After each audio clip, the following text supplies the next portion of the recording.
The European Parliament, the European Commission, the European Court of Auditors, the European Court of Justice, MEPs, Brussels, Strasbourg, Brexit. The EU seems really complicated.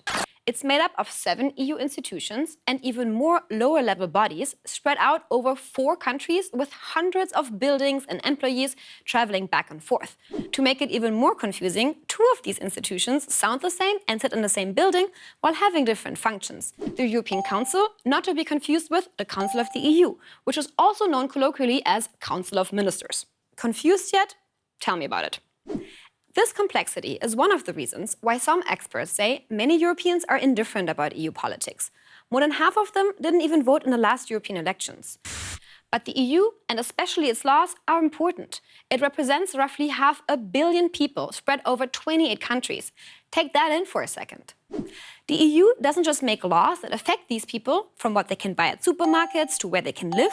Many of these laws also have an impact on the rest of the world.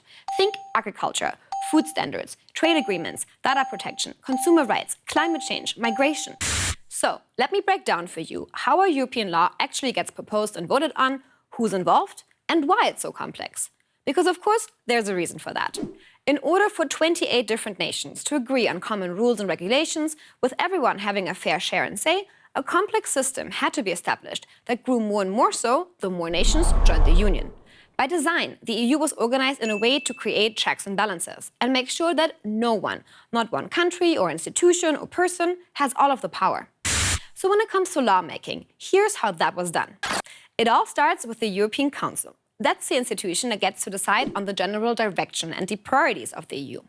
This is where the leaders of all EU member states, so think Merkel, Macron, Sanchez, meet together with the president of the European Council, currently this guy here, Donald Tusk, to set the political agenda of the EU. Next, the political agenda is passed on to the European Commission. This is the main organization in the EU that proposes new laws, but cannot vote on them. That's important. It's another way of diverting power.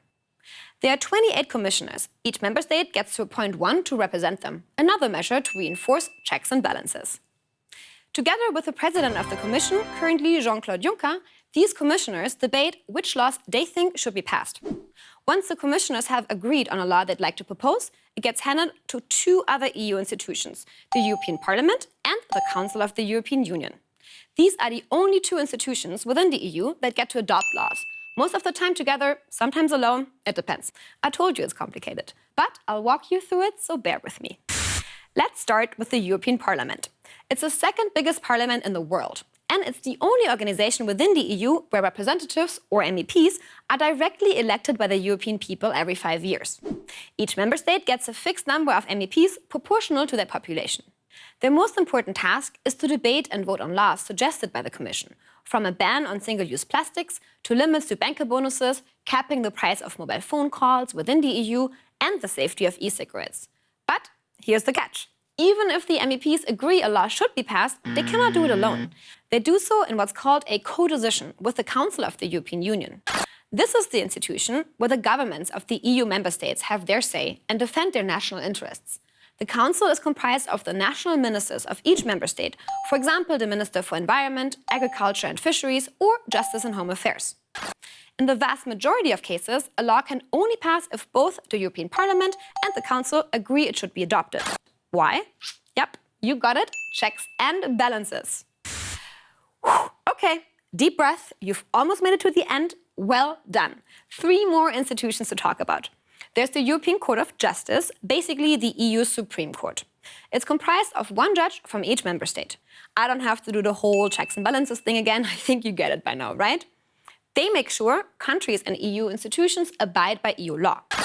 There's also the European Central Bank, which is based in Frankfurt to symbolize its independence from political control. And there's the European Court of Auditors, but both of these institutions deal with money instead of laws. So I won't bother you with details. So, what have we learned today? Well, that there are a lot of EU institutions in different cities with different roles and functions.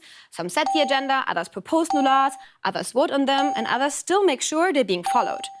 But it's this complex structure that makes it less likely that one country, institution, or person can become too dominant. So it may be hard to keep up with who's doing what and who's in charge, but that's exactly the point. In the end, it's all about consensus. And in times like these, isn't that an achievement in itself?